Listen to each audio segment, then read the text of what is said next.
बिस्मिल्लाहिर्रहमानिर्रहीम। इस वक्त मेरे साथ मौजूद है पार्लिमानी लीडर हैं सेनेट के सेनेटर अली ज़फ़र साहब। सर बहुत शुक्रिया अपना कीमती वक्त देने का। सर ये बताएं कि आपने बहुत अरसा पहले ही बता दिया था जब 26वीं तरमीम आ रही थी, तो आपने कहा था कि 27वीं तरमीम भी मुस्तकबिल में ये लोग लाएंगे। अब यही हुआ है कि दोनों ऐवानों के इजलास भी बुला लिए गए हैं और 27वीं तरमीम भी लाई जा रही है। वज़ीर आज़म साहब सब पार्टियों को भी जो है वो खासतौर पर पीपल्स पार्टी को भी एतमाद में ले रहे हैं, तो क्या वजह है कि 27वीं तरमीम आ रही है? जी देखें, जो 26वीं तरमीम में उनको करना था, उनको पूरी तरह मौका नाम नहीं मिला। मसलन वो एक बनाना चाहते थे, आइनी अदालत बनाना चाहते थे, वो उनको नहीं मिली। NFC वार्ड में तब्दीली करना चाहते थे, वो नहीं मिली। जो सूबों को खुद मुख्तारी दी हुई है, जो उनको ताकतें दी हुई हैं, वो वापस लेना चाहते थे, वो पिछली 26वीं तरमीम में नहीं हुई। इसी तरह बहुत सारे मसाइल थे जो करना चाहते थे, लेकिन वो 26वीं तरमीम में हासिल नहीं कर सके। तो इसलिए मैंने उस वक्त भी कहा था कि मुझे लगता ये है कि ये पहली कदम है और इसके बाद एक मज़ीद और भी काला कानून लेके आएंगे और तरमीम ऐसी करेंगे कि जो 1973 का जो कानून है, जो आइन है, वो बिल्कुल ही तब्दील करके रख देंगे। तो मैंने जो कल ट्वीट पढ़ी बिलावल भुट्टो साहब की, उसके अंदर जो उन्होंने बातें बताईं, उससे तो ज़ाहिर होता है कि ये अब 18वीं तरमीम भी ख़त्म कर देंगे और अदालती निज़ाम भी ख़त्म कर देंगे और एक नई आइन लेके आ रहे हैं 27वीं तरमीम के ज़रिए। तो बदकिस्मती है हमारी कि ये आएगा और वो बहरहाल जहाँ तक PTI का ताल्लुक़ है, हम उसकी भरपूर किस्म की उसकी ख़िलाफ़ हम खड़े रहेंगे और एहतजाज भी करेंगे, लेकिन नीयत उनकी दुरुस्त नहीं लगती। सर आपकी शो में फैसल वार्डो साहब ने कहा है कि हम अगर 28वीं की भी ज़रूरत है 28वीं तरमीम भी लाएंगे तो कुछ भी नहीं कर सकेंगे और हम हमारे नंबर के हमारी चीज़ पूरी, अगर कोई करेगा तो उसका RTLP जैसा हो। जी, मैंने कल प्रोग्राम पे उन्होंने ये कहा था कि हम लेके आएंगे 27वीं तरमीम, लेकिन मुझे नज़र ये आता है कि इसको लाने में उनके पास नंबर्स नहीं हैं और उनको सबसे ज़रूरी जो हमायत चाहिए वो पीपल्स पार्टी और JUI की है। पीपल्स पार्टी अपना मौक़िफ़ उनको बिल्कुल तब्दील करना पड़ेगा।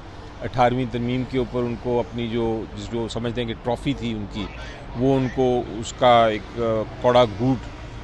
कड़वा घूंट उनको लेना पड़ेगा। तो हो सकता है वो ना लें, लेकिन चांसेस यही हैं जो माजी में हमने उनकी देखी कि वो 27वीं तरमीम की हमायत कर लेंगे। JUI का भी इशू ये था कि लास्ट टाइम आपको याद है, पिछली बार जब 26वीं तरमीम आ रही थी तो JUI ने भरपूर किस्म की मुखालफत की थी कई शिकों की शुरू में, फिर एंड पे वो माने थे।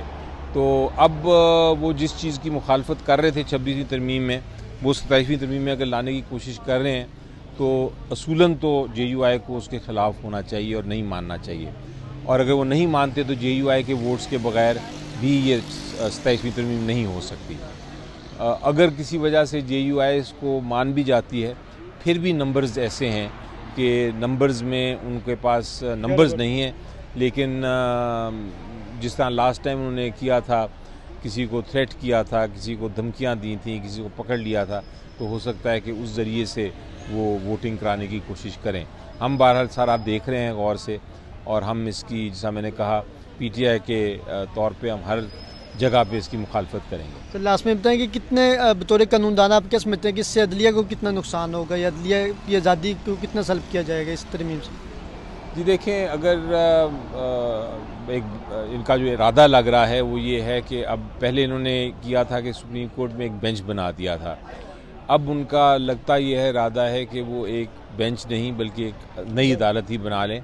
तो सुप्रीम कोर्ट को एक तरह से सारी ताकत सुप्रीम कोर्ट से लेके तो उस आइनी बेंच में कर देंगे। अब पता नहीं उसमें किस तरह अपॉइंटमेंट्स करते हैं, किस तरह उनकी जजेस बनाते हैं। कॉन्स्टिट्यूशन बेंच में नए जजेस हैं, यही जजेस हैं, लेकिन जो भी करेंगे उससे एक चीज़ ज़ाहिर होगी कि नुकसान सिस्टम को होगा, हमारे जुडिशल सिस्टम को होगा, हमारे अदलिया के निज़ाम को होगा, हमारे जजेस की आज़ादी को होगा और अल्टीमेटली उसका इफ़ेक्ट जो है, उसका जो असर है वो पूरी कौम पे होगा और नुकसान होगा हमारी मईशत को भी, क्योंकि अगर आपकी अदालती निज़ाम ना दुरुस्त हो तो फिर मईशत भी आपकी तरक्की नहीं कर सकती। तो ये इसका बड़ा लॉन्ग टर्म इम्पैक्ट होगा।